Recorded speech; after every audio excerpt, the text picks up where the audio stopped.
Greetings. In this week's Christian's Treasure is a story that one just can't make up. It is a joy and a delightful story, one that warms the heart. But before I tell it, I want to provide a little bit of the backstory, and some of you already know this, but I want to share with you that when I graduated and got a bachelor's degree in biblical studies, my wife asked me, "Are you going to go to seminary?" And I said, "No, I'm going to buy my seminary degree. And the way I'm going to buy it is by building a great Christian library. It's not only going to be full of historic books, and some new, by the way, but the content is what's important. I knew what I was looking for, meaning great works of great preachers like Spurgeon and Calvin, and I have all of Luther's work and all of Jonathan Edwards' work, and so on. All of John Wesley's, all of John Bunyan's, and many others. And it's divided up of things such as commentaries, sermons, works of theology, church history, particularly on the subject of revival, of course, Bibles and hymnals and biographies. And so it's just an absolute delight. But what's also part of my library is Christian historical artifacts, all sorts of things.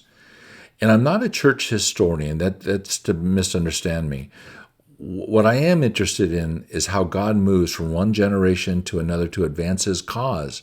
And it's absolutely delightful to see God be victorious over his enemies time and time again to save sinners, to save people like you and I. God is so gracious, so kind, so powerful. And so it warms my heart because, as a preacher once said to me, John, life is like a railroad track. One track full of joys and success and happiness, laughter, and the other track, tears, sorrows, heartbreak, loss. And some of those times are happening at the same time. So to have a Christian library, which I call the treasury, enriches my faith and it encourages me to keep on in Christ and to not give up. Because there's a lot of things that are happening in this world that are new to me, new to you, but they're not new to God, and they're certainly not new to the church. So let's say you were saying to me that you are a person that have been blessed and you have unlimited resources. You are one of these multi-billionaires, And you said, John, I've heard about your treasury, the library, and I want to buy all the books and all the historical artifacts, and to me, $1 million is like $100. So I'll give you $1 million, John, to buy everything that you own. And I would have to say, because I can pay my bills and there's no medical need, there's no pressing reason, as long as my wife didn't find out. She might have a different view. But I'd say, no, thank you, it's not for sale. It's just like a part of me. I couldn't part with it. It's like my grandmother's Methodist Bible that she treasured her entire life. And a few years before she passed, she blessed me with it. And I could never sell it. I could never part with it at any cost, at any amount. So this story is one of those reasons why. This is one of the reasons why I'm grateful for the things that the Lord has brought my way, the things that I could share. And because this story by itself is priceless. So let's begin. First thing, you see an historic poster. Historic poster of what?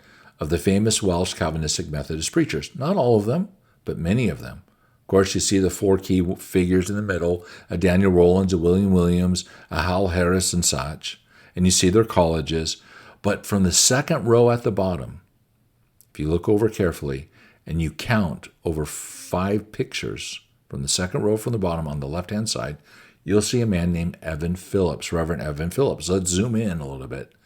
And this is the gentleman who's the grandfather of Beth Ann Phillips, who married Dr. Martin Lloyd-Jones.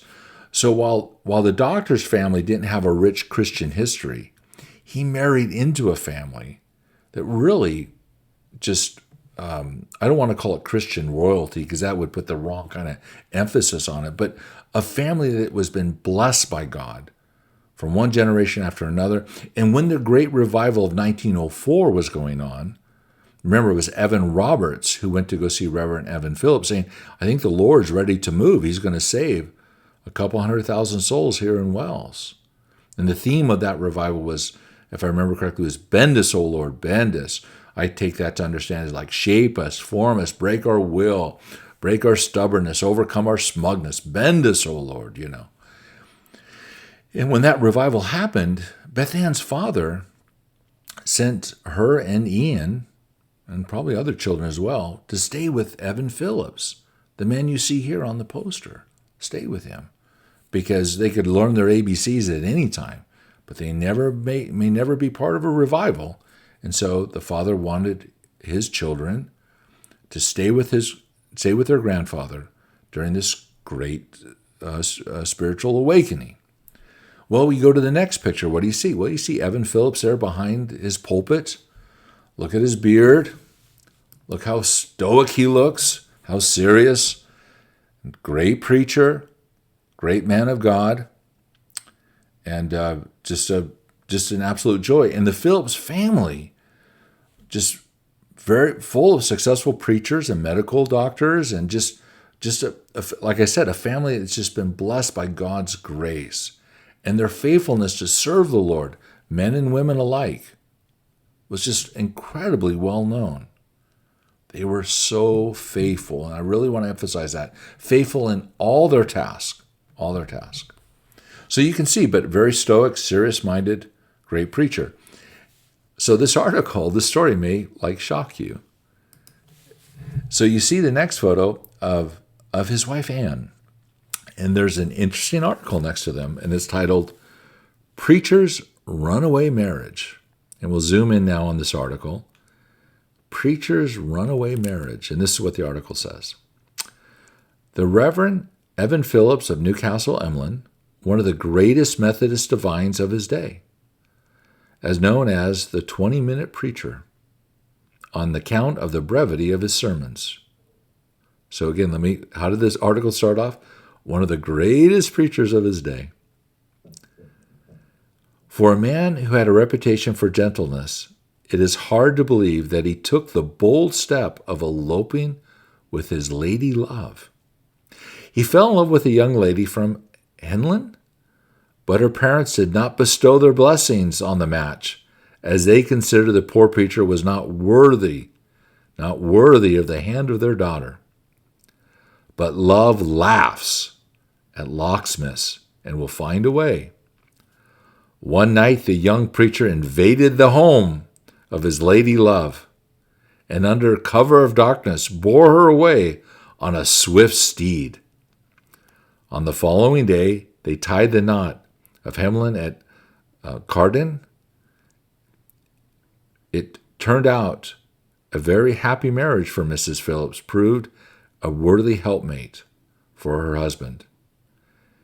And she became almost as well known as he was.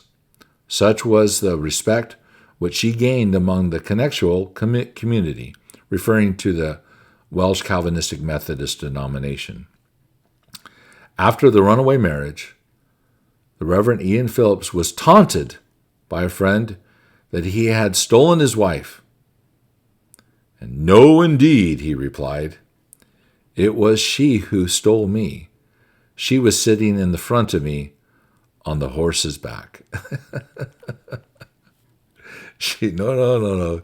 She stole me away. She was sitting in front as we're riding the horse away in the middle of the night.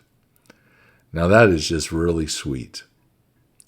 And Reverend Ian Phillips and his beautiful wife Anne would go on and have their own children and many grandchildren and serve the Lord in a significant way. And it was a delight for Reverend Ian Phillips' son, who had become preacher at Newcastle as well. Well, I hope you find this story an absolute delight. And again, I'm not, context matters. So young men, no, don't be invading the lady that you love. Don't be invading her house. Don't be eloping. And I'm not condoning that. But let me also say to parents who love their daughters very much, Be very careful when the man of God comes, and he may seem like he doesn't have much to offer. But if God is with him, make sure your bias does not get in the way. Make sure that if you have concerns or whatever it might be, make sure that they're sound. But in this particular case, the parents made a serious mistake, but undoubtedly they saw God's hand in it as well. So again, for young couples, I'm not condoning eloping, though I do find the story awful cute, and context matters. But let me say to the parents, when a man of God shows up asking for the hand of your daughter, and he's in love with her and she's in love with him, well, don't let your bias get in the way of some thinking of some material wealth is needed. If the young man is capable of putting a roof over her head and providing medical and putting food on the table, well, then we should consider that to be a great joy. I think that's one lesson to learn from this delightful story. Anyway, it's wonderful to get the backstory on this wonderful preacher's marriage and how they were so successful and so loving and kind to one another. And you see the good fruit that came out of this marriage for generations to come. Well, until next time, grace upon grace be with you all.